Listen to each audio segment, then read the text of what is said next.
Hello friends, welcome back to my channel. So ఈ వీడియోలో నుండి మనం ఇండస్ వ్యాలీ సివిలైజేషన్కి సంబంధించి డిక్లైన్ ఎలా జరిగింది అనేటువంటి విషయం తెలుసుకుంటాము. అది కూడా మనకి 2025లో మనకి ఒక స్టడీ అయితే చేయడం జరిగిందండి.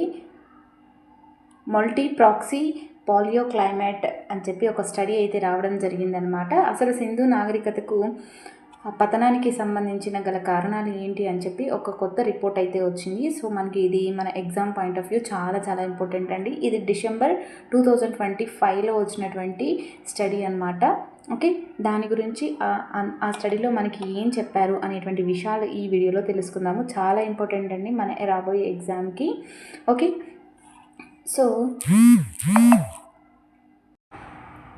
సో ఈ స్టడీని చేసింది ఎవరు అంటే మల్టీ ప్రాక్సీ పాలియో క్లైమేట్ ఒక స్టడీ అయితే ఇవ్వడం జరిగింది. అందులో ఏ విషయాలు చెప్పారు అనేటువంటి విషయాన్ని తెలుసుకుందాము. ఓకే, సో ఫస్ట్ ఏంటంటే మన సింధు నాగరికత అనేది ఒక్క రోజులోనో లేదా ఒక్క ఏడాదిలోనో ఇది డిక్లైన్ అవ్వలేదండి. దాదాపుగా 1000 ఏళ్ల పాటు జరిగినటువంటి సుదీర్ఘ ప్రక్రియ అన్నమాట ఇది. అయితే ఇందులో ముఖ్యంగా 4 భారీ కరువులు అయితే సంభవించడం జరిగింది. ఈ ప్రతి కరువు కూడా దాదాపుగా ఎన్ని ఏళ్ళు సాగింది అంటే 85 ఏళ్ళ వరకు కూడా సాగిందన్నమాట. అయితే ఇక్కడ ముఖ్యంగా అతి భయంకరమైనటువంటి కరువు ఎప్పుడు వచ్చిందంటే క్రీస్తు పూర్వం 1733లో సంభవించిందనమాట. ఇది దాదాపుగా 164 ఏళ్ల పాటు ఈ తీవ్ర కరువు అనేది సంభవించడం జరిగిందనమాట. ఈ వరుస కరువుల వల్ల నీటి లభ్యత అని తగ్గి వ్యవసాయం పూర్తిగా కుప్పకూలిపోయిందనమాట. ఓకే, అండ్ నెక్స్ట్ ఏంటండి ఋతుపవనాల వెన్నుపోటు లేదా ఎల్ నినో అని చెప్పేసి చెప్పుకోవచ్చు. సో ఇక్కడ ఏంటంటే అసలు ఈ కరువులు ఎందుకు వచ్చాయి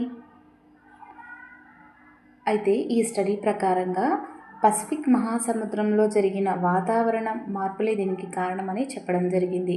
అంతకుముందు చల్లగా ఉండేటువంటి ఈ పసిఫిక్ మహాసముద్రము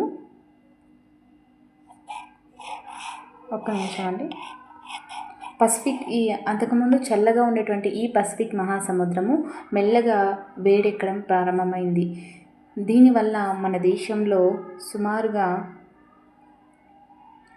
అంటే అప్పటి కాలంలో ఋతుపవనాలు అనేవి బలహీనపడడం జరిగింది. వర్షపాతం ఈ 10 నుండి 20% తగ్గిపోవడం జరిగిందనమాట. దీనివల్ల ఏంటండి నదుల్లో చెరువుల్లో నీటి లభ్యత అనేది గణనీయంగా పడిపోవడం జరిగిందనమాట.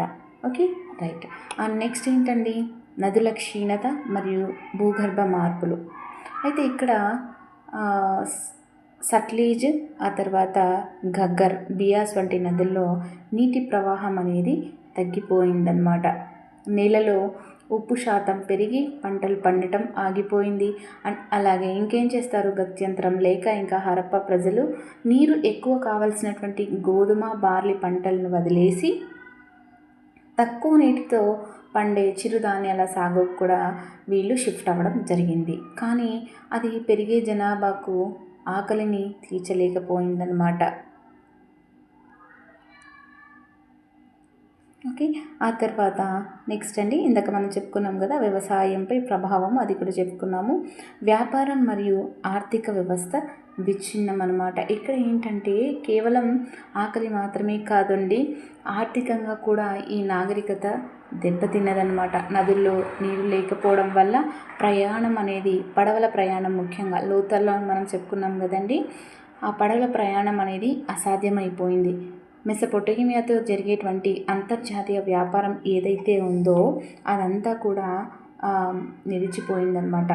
వ్యాపారం లేక, తిండి లేక నగరాల్లో ఉన్నటువంటి కుమ్మరులు కానీ లోహపు పనివారు కానీ తమ ఉపాధిని ఏమవుతారని ఆటోమేటిక్గా వెళ్ళిపోతాయి, అంటే కోల్పోయారనమాట.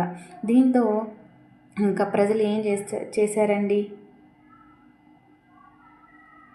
ఆ చిన్న నగరాలన్నీ వదిలి చిన్న గ్రామాలకు వలస వెళ్ళడం మొదలుపెట్టడం జరిగిందనమాట. ఆ తర్వాత నదులు మరియు భూగర్భ జలాలండి. ఇక్కడ ఏంటంటే భూమి లోపల జరిగినటువంటి భౌగోళిక మార్పుల వల్ల ఈ నదులు ఏవైతే ఉన్నాయో తమ ప్రవాహ మార్గాలను పూర్తిగా మార్చుకోవడం జరిగిందనమాట.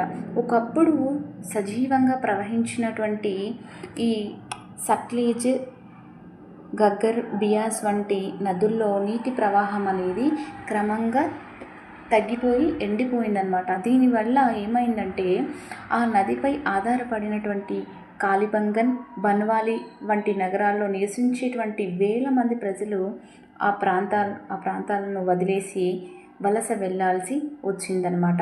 అలాగే మరోవైపు సింధు నదికి అప్పుడప్పుడు వచ్చినటువంటి భారీ వరదలు పంటలను పూర్తిగా నాశనం చేయడం జరిగింది. ఓకే, నెక్స్ట్ అండి అంతర్జాతీయ వాణిజ్యం దెబ్బతినడం. ఓకే, ఇక్కడ హరప్పా ప్రజల సంపదకు మూలమే ఈ విదేశీ వాణిజ్యం అన్నమాట. ముఖ్యంగా మెసొపొటేమియాతో వీరికి బలమైనటువంటి వ్యాపార సంబంధాలు ఉండేవి. కానీ క్రీస్తు పూర్వం ఈ 2000 సంవత్సరం నాటికి అక్కడ రాజకీయ అస్థిరత ఏర్పడడంతో భారత్ నుండి వెళ్ళే వస్త్రాలు కానీ, పూసలు కానీ, లోహాలకు ఏమైందండి, ఈ డిమాండ్ అనేది తగ్గిపోయిందనమాట. అండ్ నదులు ఎండిపోవడంతో రవాణా కూడా చాలా భారమైపోయింది. దీంతో ఏమవుతుందండి, నగరాల్లోని పరిశ్రమలు మూతపడి ప్రజలు ఉపాధి కోల్పోవడం జరిగిందనమాట. ఓకే, నెక్స్ట్ ఇవి ఇతర సిద్ధాంతాలండి. ఓకే, ఇక్కడ నగరాల నిర్వహణ లోపం. సో ఇక్కడ ఏంటంటే నాగరికత చివరి రోజుల్లో మనం చూసే మరో దారుణమైనటువంటి మార్పు ఏంటంటే పరిపాలన వైఫల్యం అని చెప్పుకోవచ్చు. ఓకే, అప్పటి వరకు ఎంతో పద్ధతిగా ఉన్నటువంటి ఈ నగరాలు క్రమంగా మురికివాడలుగా మారాయి. జనాభా పెరిగిపోవడంతో రోడ్లపైన, డ్రైనేజీలపైన ఇల్లు అనేది నిర్మించుకోవడం జరిగింది. అసలు ఆ కాలంలో ఉన్న అద్భుతమైన పారిశుద్ధ్య వ్యవస్థ నిర్వహణ లేక పాడైపోయిందన్నమాట. ఇది ఆ సమాజం క్రమంగా బలహీనపడిందని చెప్పడానికి ఒక నిదర్శనం అన్నమాట. ఓకే, అలాగే ఈ మహాస్నానవాటిక వంటి బహిరంగ ప్రదేశాల ప్రాధాన్యత కూడా తగ్గిపోయిందన్నమాట.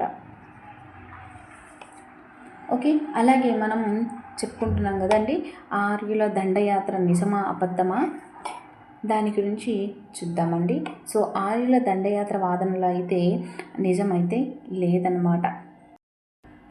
చాలా కాలం వరకు ఆర్యుల దండయాత్ర వల్లే ఈ సింధు నాగరికత అంతమైందని మనం ఎప్పుడో చదువుకున్నాం. కానీ పురావస్తు ఆధారాలు దీన్ని కొట్టి పారేస్తున్నాయి.